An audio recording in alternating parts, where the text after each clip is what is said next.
Hello everyone, আসসালামু আলাইকুম। আজকে আমি আপনাদের সাথে ক্যানভা ডিজাইনের পরবর্তী অংশটুকু শেয়ার করব। আজকে ক্যানভা ডিজাইনের তৃতীয় ক্লাস। গত ক্লাসে আমি দেখিয়েছিলাম কিভাবে একটি ডিজাইনের লোগো ইউজ করা যায়, শ্যাডো ইউজ করা যায়, সার্কেল ইউজ করা যায়, আইকন ইউজ করা যায় এবং সবকিছু এলিমেন্টস থেকে আপনারা পেতে পারেন এবং কিভাবে একটি ইমেজের এফেক্ট সেট করা যায় এবং কিভাবে বিজি রিমুভ করা যায় ব্যাকগ্রাউন্ড ইমেজের মাধ্যমে, ব্যাকগ্রাউন্ড রিমুভারের মাধ্যমে। আমি চাইলেই কিন্তু সম্পূর্ণ ক্যানভা ডিজাইন আপনাদেরকে একটি মাত্র ভিডিওতেই দেখিয়ে দিতে পারতাম। সেক্ষেত্রে হয়তোবা ভিডিওটি অনেক বেশি বড় হয়ে যেত, আপনারা দেখার ধৈর্য হারিয়ে ফেলতেন। সেজন্য আমি ছোট ছোট ভিডিও করে আপনাদের সাথে শেয়ার করছি ক্যানভা ডিজাইনটি। কারণ সবাই তো সবকিছু অনেক দ্রুত ক্যাচ করতে পারে না, সবাই তো অনেক বেশি প্রো থাকে না। কারো কারো কোনো কিছু শেখার ক্ষেত্রে একটু সময় লাগে, আর আমরা যদি সময় নিয়ে ধীরে ধীরে শিখি সেই ক্ষেত্রে জিনিসটি খুব ভালোভাবে ক্যাচ করা যায় এবং খুব ভালোভাবে আপনারা সেটা দীর্ঘ সময়ের জন্য আয়ত্ত করে নিতে পারবেন। এখন আমরা জানবো, এখন প্রশ্ন হচ্ছে এই নিউ অ্যারাইভাল লেখাটি এখানে আমরা কিভাবে লিখব, এখানে কিভাবে এসেছে। এই নিউ অ্যারাইভাল লেখাটি লেখার জন্য ধরুন আমি এটা ডিলিটই করে দিলাম, আমি নতুন করে লিখবো আপনাদেরকে শেখানোর জন্য। সো আমি এই যে এখানে আপনারা দেখতে পাচ্ছেন টেক্সট অপশনটি, টেক্সট অপশনে চলে গিয়েছি এবং অ্যাড এ হেডিং এ ক্লিক করে এই যে এখানে আমি লিখে দিব যে অন্য কিছু লিখবো নাকি নিউ অ্যারাইভালই লিখবো। সো আমি যেহেতু এটি প্রোডাক্ট, নিউ অ্যারাইভালই লিখে দিচ্ছি এবং ক্যাপিটাল লেটারে লিখছি।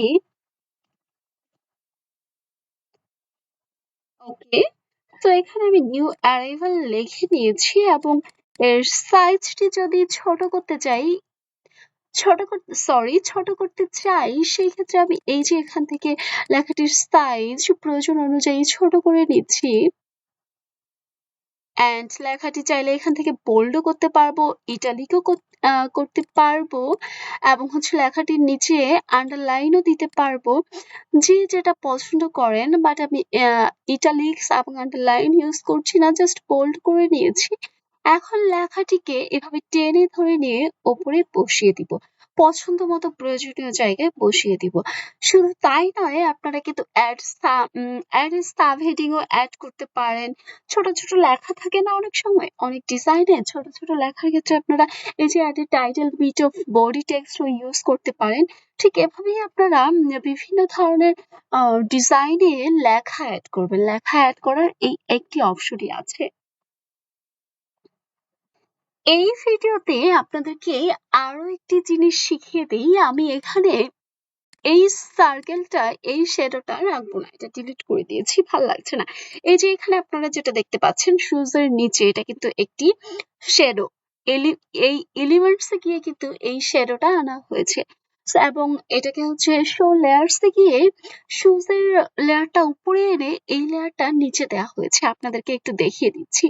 এই যে দেখুন এখানে লেয়ার্স এ চলে গিয়েছি আর এই যে শো লেয়ার্স এ যাওয়ার পর আপনারা কিন্তু এই যে এই শ্যাডোটা দেখতে পাচ্ছেন নিচে, একদম ছবির নিচে চলে গিয়েছে। আমি যদি এই শ্যাডোটা শুজের উপরে দিয়ে দিই তাহলে কেমন দেখা যায় দেখুন তো। শুজগুলো কি দেখা যাচ্ছে? শুজগুলো কিন্তু মোটেও দেখা যাচ্ছে না। সো আমি এই লেয়ারটাকে নিচেই রাখবো, এই লেয়ারটা নিচেই ভালো দেখা যাচ্ছে। এখন এই ক্ষেত্রে আমি আম আর কিচ্ছু করব না, আমি একটু শুজের বিজি রিমুভারটা করে নিই। দেখুন তো কেমন দেখা যাচ্ছে, ভালো কি লাগছে?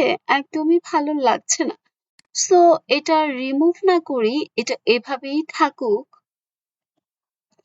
কিছু কিছু ছবির ক্ষেত্রে ব্যাকগ্রাউন্ডের কারণে রিমুভ করলে ভালো দেখা যায়, আবার কিছু কিছু ছবির ক্ষেত্রে রিমুভ করলে ভালো দেখা যায় না। বাট আমরা রিমুভ না করলেও এখানে একটি কাজ করতে পারি, সেটা হচ্ছে শুজের যে ব্যাকগ্রাউন্ড সেটা আমরা চাইলে একটু ক্লিয়ার করে দিতে পারি এবং আনক্লিয়ার মানে ট্রান্সপারেন্সিটা বাড়িয়েও নিতে পারি, কমিয়েও নিতে পারি। একদম সহ ছবির, তো এটা 100%ই থাকুক। আজকের ক্লাসে আমি কিন্তু আপনাদের একদম বেসিক একটি ডিজাইন করা শিখিয়েছি। তেমন কোনো কিছু শিখাইনি। আমরা আস্তে আস্তে আরো অনেক কিছু শিখবো। যেহেতু আমি ক্যানভার উপর ছোট অনেকগুলো ভিডিও আপনাদের জন্য আপলোড করব। যেহেতু আপনারা অল্প সময়ে খুব ভালো করে দ্রুত ক্যাচ করতে পারেন সেজন্য। তাই আজ এ পর্যন্তই। পরবর্তী ক্লাসে আমরা ক্যানভা ডিজাইনের আরো নতুন জিনিস শিখবো। তো চলুন আজকের মতো এ পর্যন্তই। সবাই অনেক ভালো থাকবেন, সুস্থ থাকবেন, সুন্দর থাকবেন। আমি এখান থেকে বিদায় নিচ্ছি। আল্লাহ হাফেজ। ধন্যবাদ সবাইকে।